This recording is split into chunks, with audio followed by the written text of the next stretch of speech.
আল্লাহ নবীর সাহাবীরা, কিছু সংখ্যক সাহাবীরা একটি জায়গায় বসে আলোচনা করছেন যে আল্লাহর কাছে কোন আমলটি সব থেকে উত্তম, আল্লাহর কাছে কোন কাজটি সব থেকে উত্তম।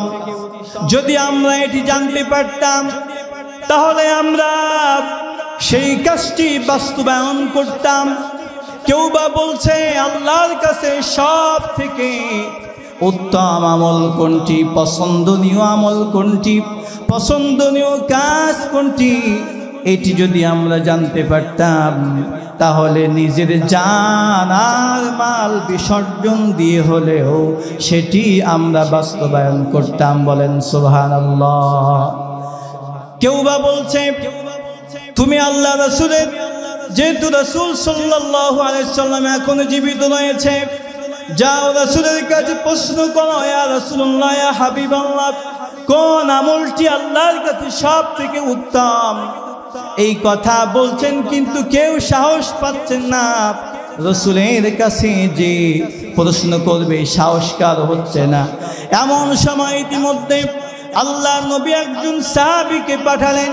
উপস্থিত যে সাহাবীরা এই বিষয় নিয়ে আলোচনা করতেছিলেন সকলকে ডাকার জন্য আল্লাহ নবী একজন সাহাবীকে পাঠালেন। সাহাবী এসে সকলকে ডাক দিলেন, ও প্রিয় ভাইরা, আল্লাহ রাসূল আপনাদেরকে ডাকছে। আল্লাহ নবীর কাছে সাহাবীরা চলে গেলেন একটু আশা নিয়ে, আবার একটু ভয় নিয়ে, কারণ তাদের মধ্যে আশার সঞ্চার হচ্ছে যে আমাদের মনে যে আশা জাগতেছিল কোন আমলটি সব থেকে উত্তম, এই আমল যদি জানতে পারতাম তাহলে আমাদের জান আর মাল দিয়ে আমরা সেটি বাস্তবায়ন করতাম, হয়তোবা রাসূলের কাছে গেলে এটা আমরা জানতে পারবো। আবার কারো মনে ভয় জাগতেছে যে এটা সাহস আমরা পাই নাই রাসূলের কাছে যে প্রশ্ন করার, কিন্তু আমরা যে রাসূলের কাছ থেকে অনেক দূরে বসে বসে আলোচনা আমরা করতেছিলাম, রাসূল জানলো কেমনে। এমনই একটা ভয় আশা নিয়ে আল্লাহ নবীর কাছে হাজির হয়ে গেলেন। আল্লাহ নবী সব সাহাবীদেরকে বললেন, ও সাহাবীরা রে, তোমরা যে বিষয়ে তোমরা আলোচনা করছিলে, পরামর্শ করছিলে, আমার কাছে জানার ইচ্ছা পোষণ করছিলে, আল্লাহ রাব্বুল আলামিন তোমাদের সেই আমলের কথা জানিয়ে দিয়েছেন। সূরা সফের প্রথম থেকে শেষ পর্যন্ত আল্লাহ নবী সাহাবীদেরকে শুনায় দিলেন। বলেন সুবহানাল্লাহ। আরেকটু জোরে বলেন না সুবহানাল্লাহ। প্রিয় আমার, তাহলে কোন আমল, এমন কোন আমল যে আল্লাহর কাছে সব থেকে প্রিয়, যেটা সাহাবীরা নিজের জীবন দিয়ে, মাল দিয়ে, যদি নিজের জীবন বিসর্জন দেওয়া লাগে সেটাও বিসর্জন দেওয়ার জন্য, নিজের মাল যদি বিসর্জন দিতে হয় সেই নিজের মাল বিসর্জন দিয়ে হলেও সেটা আমল করতে চাইছিলেন, যেটা আল্লাহর কাছে সব থেকে প্রিয়। আমরা এখানে যারা বসে আছি, আমরা কি সেই আমল করতে চাই? আরো যদি বলেন চাই, দেখি কারা কারা চান না হাত উঠান। আমার প্রিয় ভাইয়া, শানে নজুল আমরা শুনলাম, আসুন এবার আমরা ব্যাখ্যার দিকে চলে যাচ্ছি। আল্লাহ রাব্বুল আলামিন বলেন, ইয়া আইয়ুহাল্লাযীনা আমানু, হে ঈমানদার বান্দারা, তোমরা যারা ঈমান এনেছো, এখন আমি আপনাদের কাছে জানতে চাই ঈমান কারা এনেছে, কাদেরকে আল্লাহ বললেন। আল্লাহ রাব্বুল আলামিন ঈমানদারদের একটি ফর্মুলা কুরআনুল কারীমের সূরা আনফালের মধ্যে দিয়েছেন। আল্লাহ তাআলা বলেন, ইন্নামাল মুমিনুনাল্লাযীনা ইযা যুকিরাল্লাহু ওয়াজিলাত কুলুবুহুম ওয়া ইযা তুলিয়াত আলাইহিম আয়াতুহু যাদাতহুম ঈমানা ওয়া আলা রাব্বিহিম ইয়াতাওয়াক্কালুন। আল্লাহ রাব্বুল আলামিন বলছেন, মুমিন তো তারা, ঈমানদার তো তারা, বিশ্বাসী তো তারা, ইযা যুকিরাল্লাহু ওয়াজিলাত কুলুবুহুম, তাদের সামনে যখন আল্লাহকে স্মরণ করা হয়, আল্লাহর জিকির যখন তাদের সামনে করা হয়, আল্লাহর স্মরণ যখন করা হয়, তখন তাদের হৃদয় প্রকম্পিত হতে থাকে, তাদের হৃদয় কেঁপে ওঠে। কার ভয়ে? আর যদি বলেন কার ভয়ে? আল্লাহর ভয়ে তাদের হৃদয় কেঁপে ওঠে। এই আয়াতে আল্লাহ 1 নম্বর বৈশিষ্ট্য বললেন ঈমানদারদের। 2 নম্বর আল্লাহ বলছেন ওয়াইদা তুলিয়াত আলাইহিম আয়াতুহু যাদাতুহুম ঈমানা। আল্লাহ রাব্বুল আলামিন বলছেন ঈমানদার তো তারা, মুমিন তো তারা, বিশ্বাসী তো তারা, তাদের সামনে যখন আল্লাহর আয়াতগুলি তিলাওয়াত করা হবে, আল্লাহর কথাগুলি যখন বর্ণনা করা হবে, কোরআনের কথাগুলি যখন বর্ণনা করা হয়, আল্লাহর কথাগুলি যখন বর্ণনা করা হয়, কোরআন তেলাওয়াত করা হয়, আল্লাহর আয়াতগুলি যখন তেলাওয়াত করা হয়, তাদের ঈমান বেড়ে যায়। বলেন সুবহানাল্লাহ। তাহলে আল্লাহ বললেন ঈমানদার তারা কোরআনের কথা শুনলে অসন্তুষ্ট হয় না যারা, বরং তাদের ঈমান কমে যায় না বৃদ্ধি পায়। আরো যদি বলেন কমে যায় না বৃদ্ধি পায়। কিন্তু দুঃখজনক হলেও সত্য, এই কোরআনের কথা শোনার জন্য একই মঞ্চে বসে থাকে, অথচ এই কোরআনের সঠিক কথা যখন বলা হয়, কোরআনের কথা যখন বলা হয়, ঈমান বাড়াতে দূরের কথা, বরং সেই কোরআনের মাহফিল পণ্ড করার চেষ্টা করে। বলেন ঠিক নেবে ঠিক? মনে তাদের সংকোচ হয়, রাগান্বিত হয়, মন খারাপ হয়। এমন নামধারী মুসলমান এই সমাজে আছে না নাই? আরো যদি বলেন, মনে রাখবেন কোরআনের কথা শুনলে ঈমানদার। হুজুর রাজনীতি শুরু করেছে, ঠিক কিনা?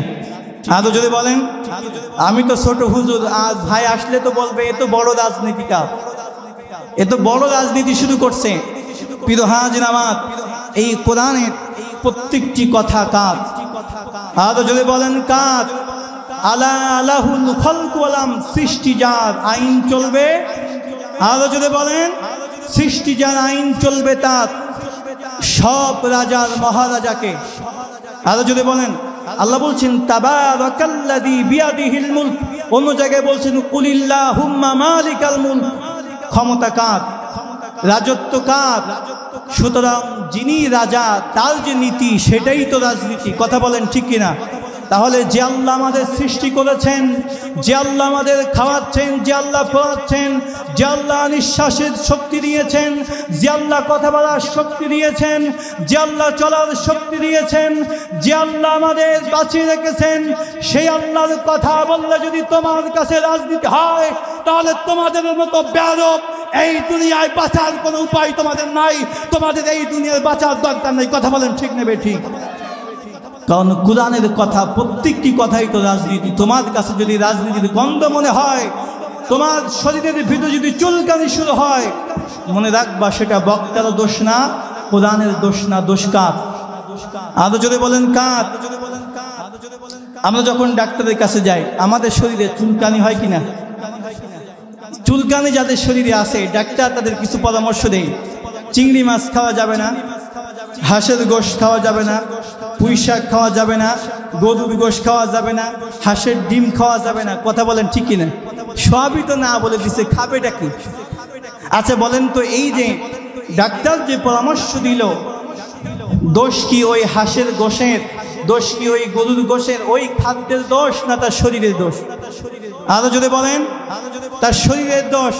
সুতরাং ডাক্তার যেমন পরামর্শ দেয় চুলকানি হলে, কিন্তু ওই গরুর গোশের দোষ না, হাঁসের গোশের দোষ না, হাঁসের ডিমের দোষ না, চিংড়ি মাছের দোষ না, পুঁই শাকের দোষ না, দোষ হলো তার শরীরের।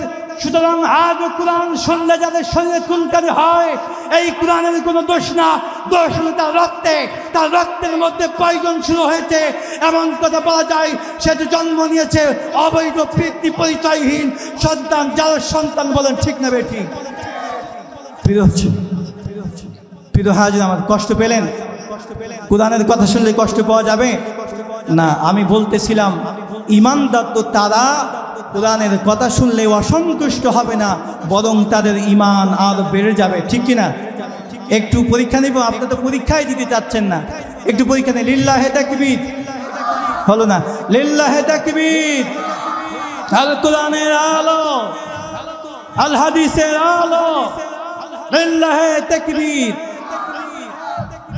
আমার ভাইরা, আল্লাহ রাব্বুল আলামিন এবার 3 নাম্বার ফর্মুলা দিলেন।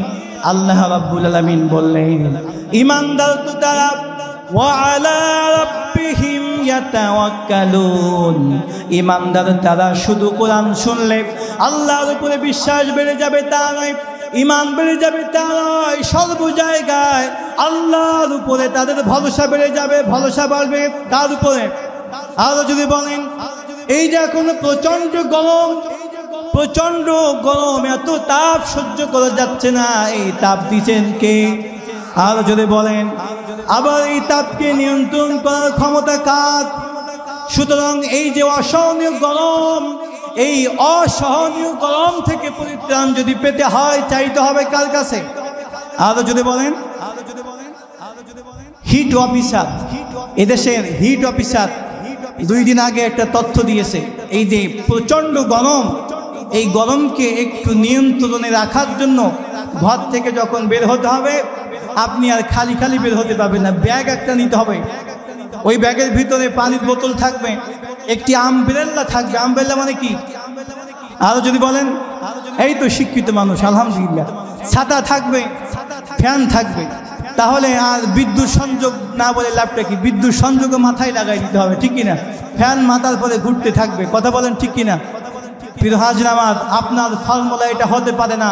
আল্লাহ বলছেন যহরাল ফাসাদু ফিল বাররি ওয়াল বাহর বিমা কাসাবাত আইদিন নাস, জলে এবং স্থলে যে বিপদ মুসিবত এসব মানুষের হাতের কামাই, বলেন ঠিক কিনা? সুতরাং এ থেকে যদি পরিত্রাণ পেতে হয় চাইতে হবে কার কাছে? আল্লাহর ইবাদত করতে হবে, আল্লাহর গোলামি করতে হবে। আমরা সাধারণত জানি প্রচণ্ড গরমে যদি বৃষ্টি হয় গরম একটু নিয়ন্ত্রণে চলে আসে, ঠিক কিনা?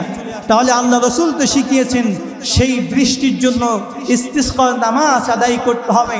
আপনি তাহাজ্জুদ করে আল্লাহর কাছে চাইবেন, আপনি হিট অফিসার হয়ে বসে আছেন অথচ আল্লাহর কাছে চাইতে হবে। আপনার আল্লাহর উপরে ভরসা নাই, আল্লাহর উপরে ভরসা না নিয়ে ওই গরমকে নিয়ন্ত্রণ করার জন্য আপনার ভরসা গিয়েছে ফ্যানের উপরে, কথা কন ঠিক কিনা? আপনার ভরসা গিয়েছে পানির বোতলের মধ্যে, আমব্রেলার মধ্যে। সুতরাং আমরা এই আয়াত থেকে আমরা দলিল নিয়ে বলতে পারি আপনি এখনো ইমানদার হতে পারেন নাই, ইমানদার আপনাকে হয়ে হিট অফিসার হওয়া দরকার, কথা বলেন ঠিক কিনা? কারণ মুসলমানের দেশে মুসলমানের নেতা হয়ে শিরকে কথা বলবেন, এটা মুসলমান সহ্য করতে পারে না, পারে না, পারে না, বলেন ঠিক নেবে ঠিক? প্রিয় হাজির আমার, এই দোষ তাদের না, দোষ কাদের? আরো যদি বলেন রাতের দিনের কাজ যখন রাতে হয় আপনি তো সেখানে যে ওটা আর বললেন না, বুঝে নেন, তাহলে দোষ কাদের? আল্লাহ বুঝ দান করবো, আল্লাহুম্মা আমিন। আমার প্রিয় ভাইরা, আমি বলতেছিলাম, ব্যাখ্যায় ছিলাম, আল্লাহ রাব্বুল আলামিন ডাক দিয়ে বলছেন হে ঈমানদার বান্দারা, অন্য জায়গায় যে ঈমানের 3টা ফর্মুলা আল্লাহ দিলেন, এই 3টা ফর্মুলা আমরা কি মেনে নিতে রাজি আছি? কারা কারা রাজি দেখি লিল্লাহি তাকবীর, আল্লাহ কবুল করুন, আল্লাহুম্মা আমিন। তাহলে আমরা এই সিদ্ধান্তে উপনীত হতে পারি যে এই মুহূর্তে আমরা এখানে যারা বসে আছি আমরা সবাই ঈমানদার, বলেন ঠিক কিনা? এবার আল্লাহ আমাদেরকে ডাক দিয়ে আল্লাহ তাআলা এবার বলছেন, আল্লাহ বলছেন হাল আদুল্লুকুম আলা তিজারাতিন তুনজিকুম মিন আযাবিন আলীম, হলো না, তুনজিকুম মিন আযাবিন আলীম। আল্লাহ তাআলা আমাদেরকে ডাক দিয়ে বলছেন হে ঈমানদার বান্দা, তোমাদেরকে কি এমন একটি ব্যবসায়ের কথা বলে দেব না? তার মানে আল্লাহ বুঝাতে চাইলেন তোমাদের অবশ্যই একটি ব্যবসায়ের কথা আমি বলে দেব।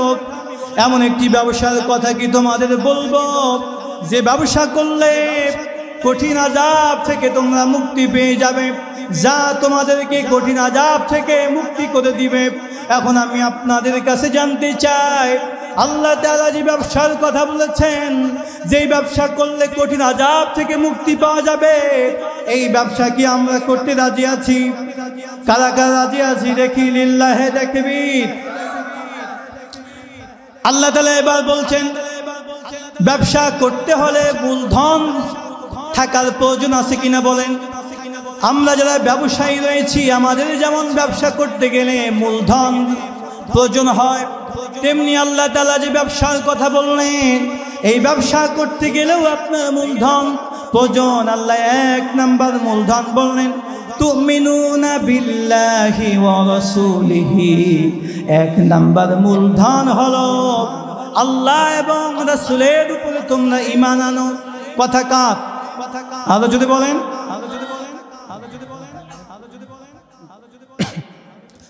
আল্লাহ তাআলা বলছেন যে তোমরা আল্লাহ এবং রাসূলের উপরে ঈমান আনো। প্রিয় হাজির আমার, কাদেরকে এই কথা বলছেন? আরো যদি বলেন, ঈমানদারদেরকে। তাহলে ঈমানদারদেরকে ডাক দিয়ে আবার আল্লাহ ঈমান আনতে বললেন কেন? কারণ আছে না নাই? আরো যদি বলেন। আপনারা কি আলোচনা বুঝতেছেন? আমি কিন্তু তাফসীর করছি। এজন্যই আল্লাহ তাআলা বুঝাতে চাচ্ছেন, বান্দারে, হে ঈমানদার বান্দারা, তোমরা যথাযথ ঈমান আনো, অর্থাৎ ঈমানের উপরে অবিচল থাকো, অটল থাকো। কারণ এই ঈমান আনার কারণে আপনার উপরে নির্যাতন হতে পারে, আপনার উপরে জুলুম হতে পারে, আপনার উপরে অত্যাচার হতে পারে। এই ঈমানদারদেরকে ডাক দিয়ে আবার আল্লাহ ঈমানের কথা এই জন্য বললেন যে আপনার উপরে নির্যাতন হবে, নিপীড়ন হবে, জুলুম হবে, অত্যাচার হবে, কিন্তু ভেঙে পড়া যাবে না। নির্যাতন, নিপীড়ন, জুলুম, অত্যাচার সহ্য করতে হবে, ঠিক নেবে ঠিক। কারণ ঈমানের পরীক্ষা আপনাকে দিতে হবে। ঈমানের পরীক্ষা যদি আপনি না দেন, জান্নাতে যাওয়ার কোনো সুযোগ কি আছে বলেন? আল্লাহ রাব্বুল আলামিন বলছেন, আহাসিবান নাসু আন ইউতরাকু আন ইয়াকুলু আমান্না ওয়া হুম লা ইফতানুন ওয়ালাকাদ ফাতান্নাল্লাযীনা মিন ক্বাবলিহিম ফালায়া'লামান্নাল্লাহুল্লাযীনা সাদাকু ওয়া লায়া'লামান্নাল কাযিবিন। আল্লাহ তাআলা বলছেন, আহাসিবান নাস আইতুরাকু আইয়াকুলু আমান্না। মানুষেরা মনে করেছে নাকি যে তারা ঈমানদার, যে আমরা ঈমানদার বললেই তাদেরকে ছেড়ে দেওয়া হবে, অথচ তাদেরকে পরীক্ষা নেওয়া হবে না, তাদেরকে পরীক্ষা নেওয়া হবে না, এমনিতেই তারা ছাড় পেয়ে যাবে, ছেড়ে দেওয়া হবে। ঈমানদার, আমরা ঈমানদার বললেই তাদেরকে ছেড়ে দেওয়া হবে। অথচ আল্লাহ বলছেন, ওয়ালাকাদ ফাতান্নাল্লাযীনা মিন ক্বাবলিহিম, পূর্ববর্তীদেরকে আল্লাহ তাআলা পরীক্ষা নিয়েছিলেন। আল্লাহ বলছেন, আমি তাদের পূর্ববর্তীদেরকেও আমি পরীক্ষা নিয়েছি। ওয়ালাকাদ ফাতান্নাল্লাযীনা মিন ক্বাবলিহিম ফালায়া'লামান্নাল্লাহুল্লাযীনা সাদাকু। কেন আল্লাহ পরীক্ষা নিয়েছিলেন? এই জন্যই আল্লাহ পরীক্ষা নিয়েছিলেন যে আল্লাহ তাআলা একটি সিদ্ধান্তে পৌঁছাতে চান। আল্লাহ তাআলা জানতে চান ঈমানের ঘোষণা দেওয়ার পর কারা সেই ঈমানের উপরে অটল থাকে, অর্থাৎ কারা সত্যবাদী আর কারা ঈমানের ঘোষণা দেওয়ার পর কারা মিথ্যাবাদী। কথা কার? আরো যদি বলেন কথা কার? আল্লাহ তাআলা জানতে চান যে আমরা ঈমানদার, এই কথা বললেই ছাড় পাওয়া যাবে না। আল্লাহ সিদ্ধান্তে পৌঁছাতে চান যে এই ঈমানের উপরে কারা অটল আছে, কারা সত্যবাদী। কারণ পরীক্ষা ছাড়া একজন ছাত্র ভালো কিছু করতে পারে না। কথা বলেন। সব নবীদেরকেও পরীক্ষা দিতে হয়েছে। নবীদের কি কোনো গুনাহ ছিল? আরো যদি বলেন গুনাহ ছিল না। কিন্তু পরীক্ষা আল্লাহ তাআলা কেন নিলেন? নবীদের পরীক্ষা আল্লাহ তাআলা কেন নিয়েছেন? সব সাহাবীদেরকেও আল্লাহ তাআলা পরীক্ষা নিয়েছেন। কারণটা কি? ভালো ছাত্র হলেও তাকে পরীক্ষা দিয়েই সামনের দিকে অগ্রসরিত হতে হয়। হাজির আমার, আল্লাহ তাআলা এই জন্যই আমাদের পূর্ববর্তী নবী রাসূল এবং সাহাবীদের পরীক্ষা এই কারণে নিয়েছিলেন, তাদের গুনাহ ছিল না, তারপরেও তাদের পরীক্ষা দেওয়া লেগেছিল। কিয়ামত পর্যন্ত যারা আসবে তারা যেন এটাই মনে করে যে তাদের গুনাহ না থাকার পরেও যদি তাদের পরীক্ষা দিতে হয়, আর আমরা তো গুনাহগার, সুতরাং পরীক্ষা না দিয়ে পার পাওয়ার কোনো সুযোগ আমাদের নাই। বলেন ঠিক নেবে ঠিক? আমরা মনে করেছি এমনিতেই এই নামাজ পড়ছি, রোজা রাখছি, টাকা পয়সা হলেই হজ করছি, নামের আগে আলহাজ আছে, মোটামুটি এই কয়টা আমল করলেই আল্লাহ আমাদের জন্য জান্নাত নিয়ে বসে আছে, মরা শুধু দেরি, জান্নাতে যেতে দেরি হবে না। ওই ঘুমে কিন্তু আপনার ওই ঘুম আর ভাঙবে না।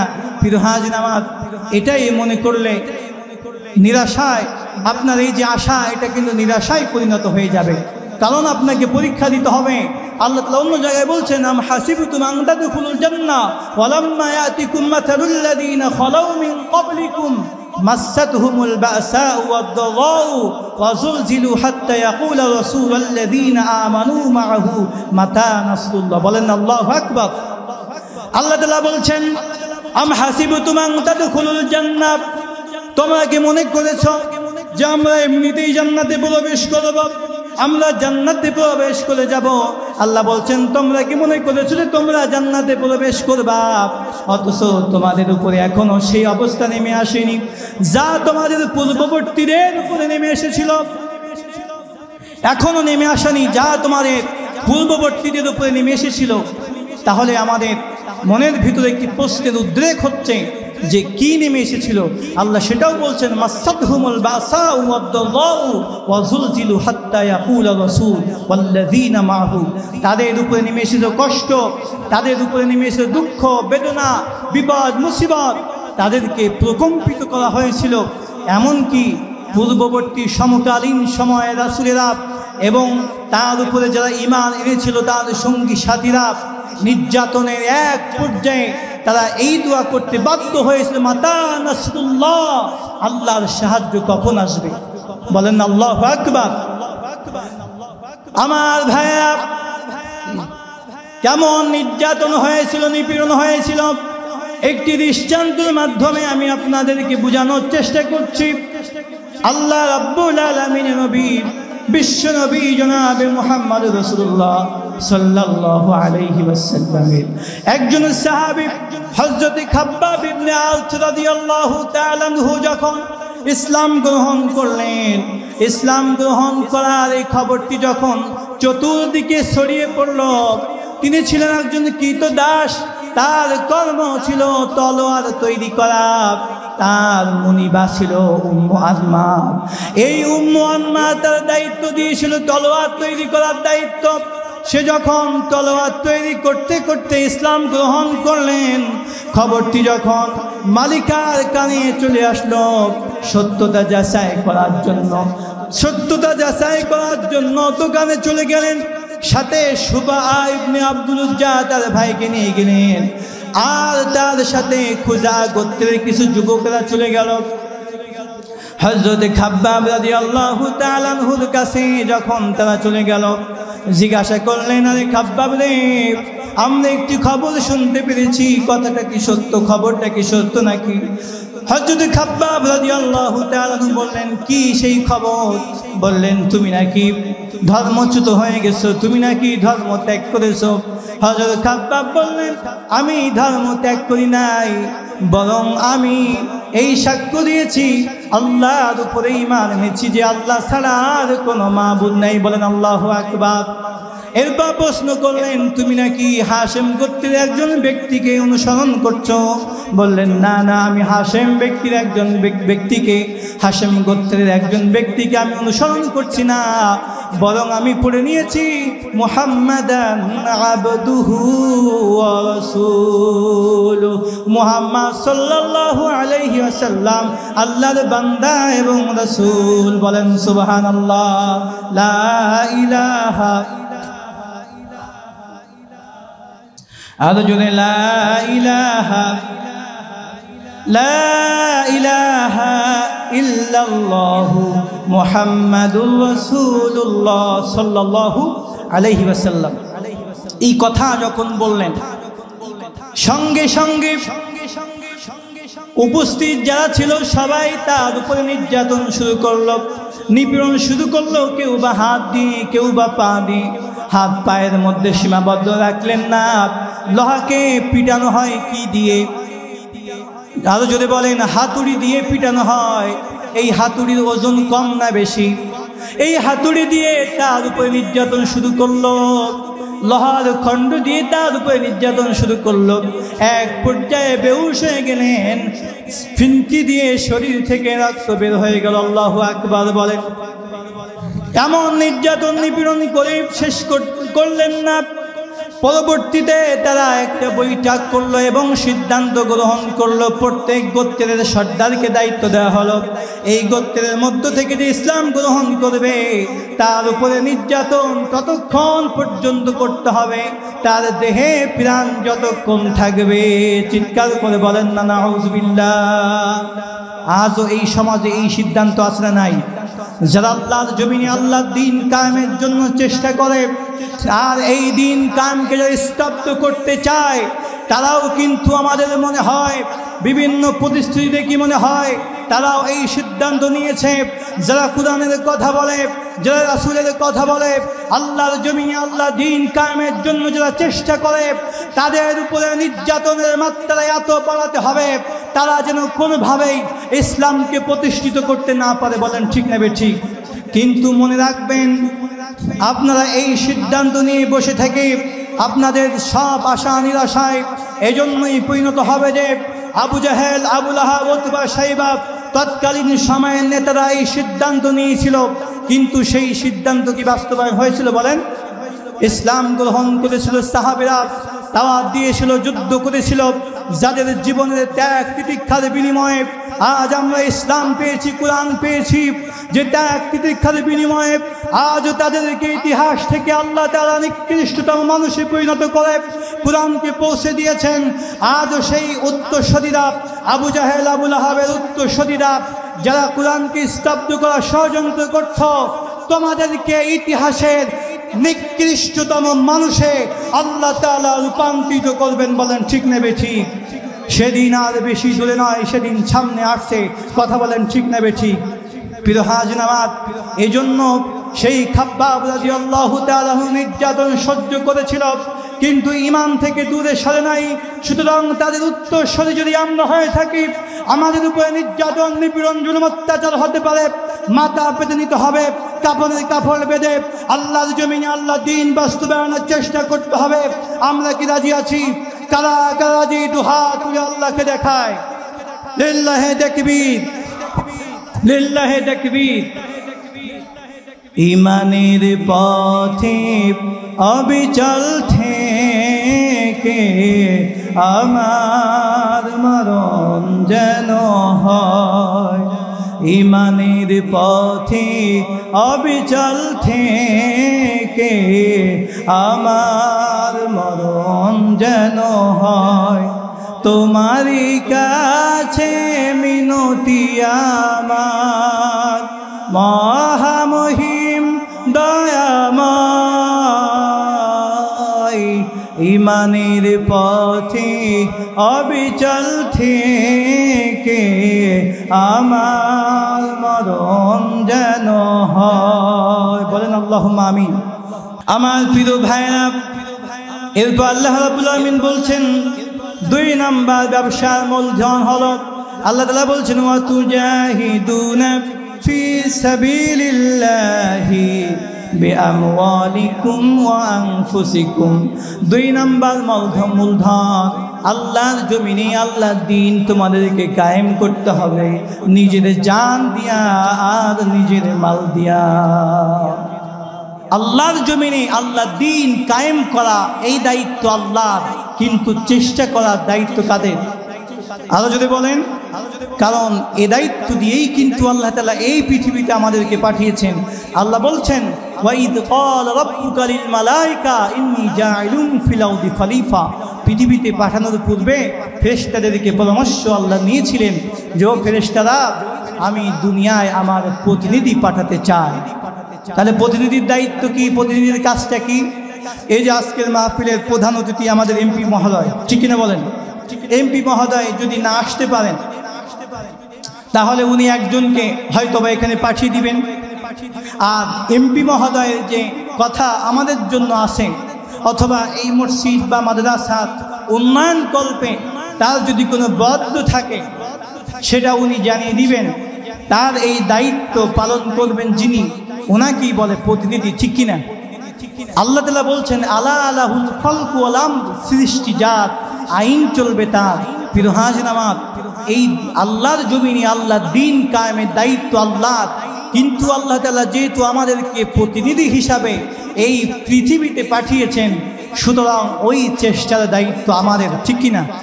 এখন আপনি কি দিয়ে করবেন? জান দিয়ে আর মাল দিয়ে।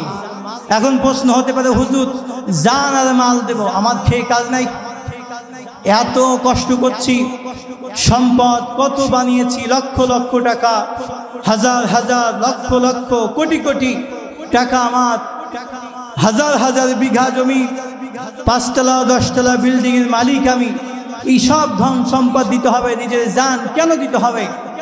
আপনাকে এই কারণেই দিতে হবে, একটু আগে যে স্বীকৃতি দিয়েছেন, আমরা এখানে যারা বসে আছি আমরা মুমিন। আপনি যদি মুমিন যদি হয়ে থাকেন, আল্লাহ তাআলা অন্য জায়গায় বলছেন ইন্নাল্লাহা আশতারা মিনাল মুমিনিনা আনফুসাহুম ওয়া আমওয়ালাহুম বিআন্না লাহুমুল জান্নাহ। সুবহানাল্লাহ বলেন। আমরা জান্নাত চাই না জাহান্নাম চাই? আরো যদি বলেন জান্নাত চাই। আল্লাহ তাআলা বলছেন মুমিন তো তারা, এই মুমিনদের কাছ থেকে আল্লাহ তাআলা তাদের জান এবং মালের বিনিময়ে, জান এবং মালের, মুমিনরা জান এবং মালের বিনিময়ে আল্লাহর কাছ থেকে জান্নাতকে ক্রয় করে নিয়েছেন। সুবহানাল্লাহ বলেন। তাহলে আমরা হলো ক্রেতা, আর আল্লাহ তাআলা হলো ক্রেতা, আমরা হলো বিক্রেতা। কারণ আল্লাহর কাছ থেকে আমরা জান্নাত নিয়েছি, দিয়েছি আমাদের জান এবং মাল।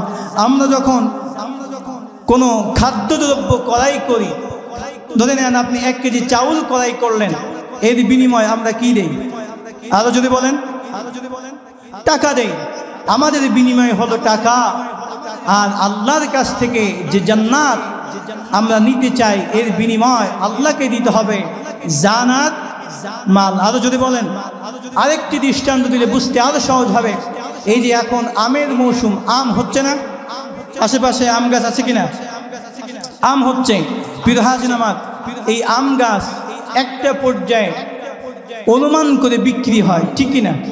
আমের ফলন যখন ভালো হয়, মোটামুটি আম যখন দাঁড়িয়ে যায় গাছে, তখন এটা বিক্রি হয়ে যায়, ব্যবসায়ীরা এসে ক্রয় করে নেয়, কিছু বায়না দেয়, ঠিক কিনা? আরো যদি বলেন, হয়তো আপনি একটা আম গাছ 5,000 টাকা বিক্রয় করলেন, শুধু ওই আম গাছের ফলগুলো আপনাকে 1,000 টাকা বায়না দিয়ে গেল। এই যে বায়না যখনই আপনার দিয়ে গেল, এখন বলেন তো আপনার জমিতে আম গাছ আছে, আপনার জমিতে যে আম গাছ, সেই আম গাছে ফলও আছে, ওই ফলের মালিক এখন আপনি না যিনি ক্রয় করেছে তিনি? আরো যদি বলেন, যিনি ক্রয় করেছেন তিনি। এখন আপনার যদি এমন মনোভাব সৃষ্টি হয় যে মেয়ের বাড়ি তো 5 কেজি আম পাঠানো দরকার, আপনার ওই বিক্রিত যে আম গাছ, ওখান থেকে 5 কেজি আম আপনি পেড়ে কি মেয়ের বাড়িতে পাঠাতে পারবেন? কেন পারবেন না? আপনার জমিতে আম গাছ আছে, আপনার জমিতে আম গাছের ফলও আছে, কিন্তু এই যে ক্রয় বিক্রয়ের চুক্তি এবং বায়না হয়ে গেছে, সুতরাং ওই ফলের মালিক আর আপনি নয়, ওই ফলের মালিক হয়ে গেছেন যিনি ক্রয় করেছেন তিনি। বলেন ঠিক কিনা? সুতরাং আল্লাহ তাআলার কাছ থেকে আমরা জান্নাত নিয়েছি, আল্লাহ তাআলা আমাদের কাছ থেকে এই জান্নাতের বিনিময়ে জান আর মাল ক্রয় করে নিয়েছেন। এটা সবার কাছ থেকে না, যারা মুমিন তাদের কাছ থেকে। এখন বলেন তো, আপনি মুমিন, আপনার কাছে মাল আছে, আপনার জান আপনার কাছে আছে, কিন্তু মালিক কে? আরো যদি বলেন মালিক কে?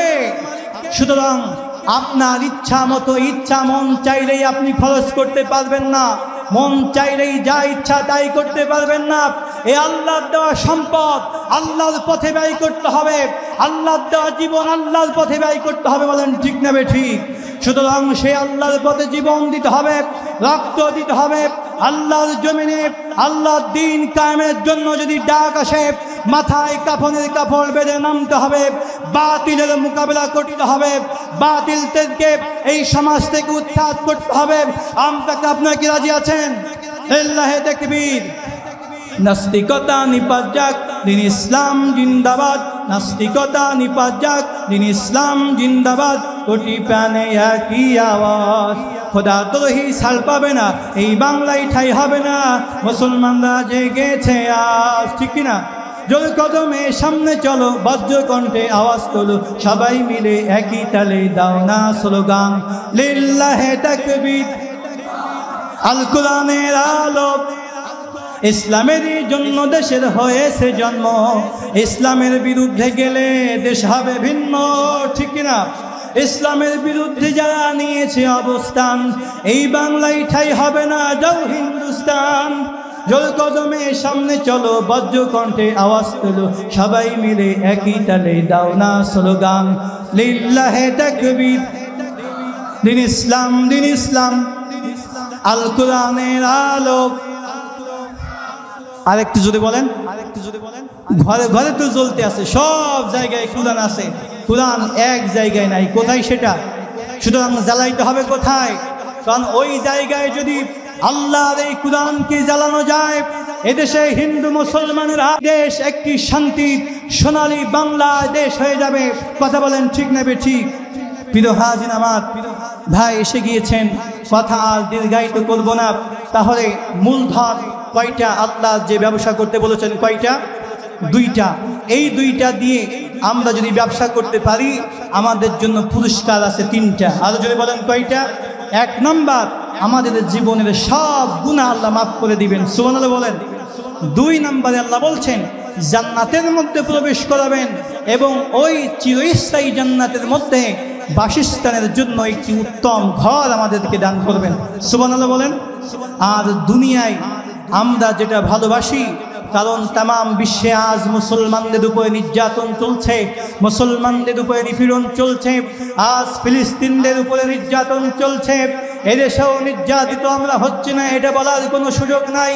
কারণ ফরিদপুরে আমার মুসলমান দুই ভাইকে হিন্দুদের এই পূজা মণ্ডপ ভাঙার একটি অভিযোগ দিয়ে নিরপরাধ দুই ভাইকে এই দুনিয়া থেকে বিদায় করা হয়েছে। বলেন ঠিক নেবে ঠিক?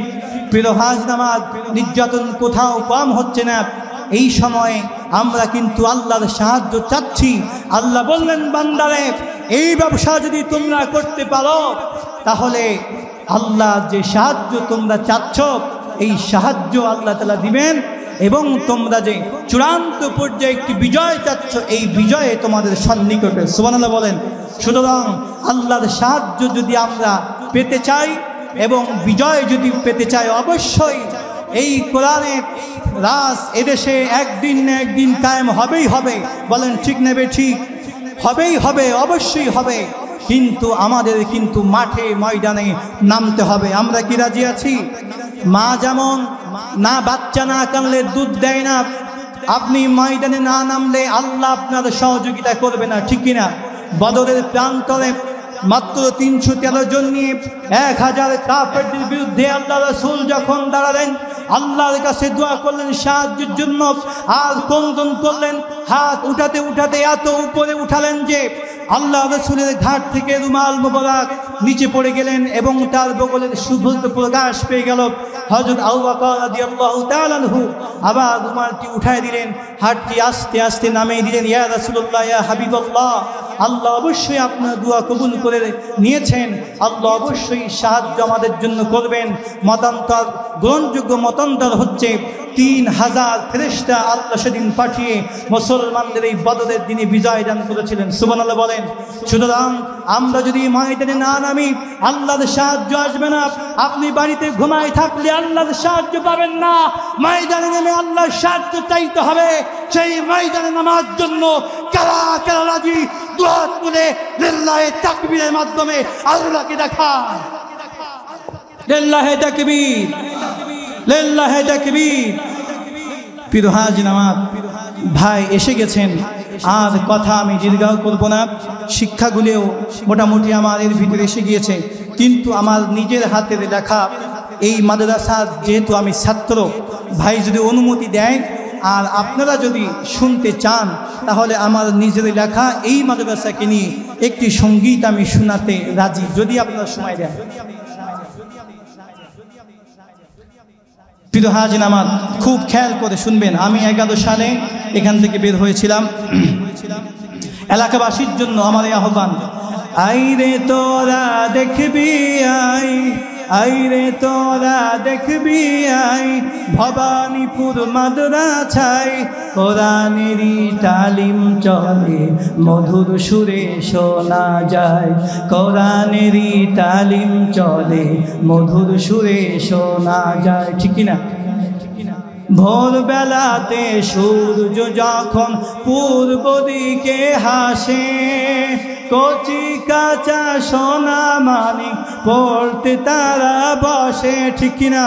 তারা পণ করেছে শিখিবে কোরআন, তারা পণ করেছে শিখিবে কোরআন। এই ভবানীপুর মাদ্রাসায় কোরআনেরই তালিম চলে, মধুর সুরে শোনা যায়। কোরআনেরই তালিম চলে, মধুর সুরে শোনা যায়। দেশ বিদেশি কত ছাত্র এই মাদ্রাসায় আসে, এলাকাবাসী লজিং রেখে তাদের ভালোবাসে। ঠিক কিনা? আমারও লজিং ম্যান ছিলেন খুদে মরণ, আল্লাহ তাআলা ওনাকে উঠে নিয়েছেন। আল্লাহ তাআলা ওনাকে জান্নাত নসিব করবেন, আল্লাহুম্মা আমিন। ওনার মেজো ছেলের বাড়িতে আমি খেয়েছি, কামরুল চাচা, আল্লাহ তাআলা ওনাদেরকেও দিনের জন্য কবুল করুন, আল্লাহুম্মা আমিন। আপনার লজিং দিয়ে থাকেন। দেশ বিদেশি কত ছাত্র এই মাদ্রাসায় আছে, এলাকাবাসী লজিং রেখে তাদের ভালোবাসে। দেখাশোনা করেন তারা, দেখাশোনা করেন তারা এসে মাদ্রাসায়। কোরআনেরই তালিম চলে, মধুর সুরে শোনা যায়।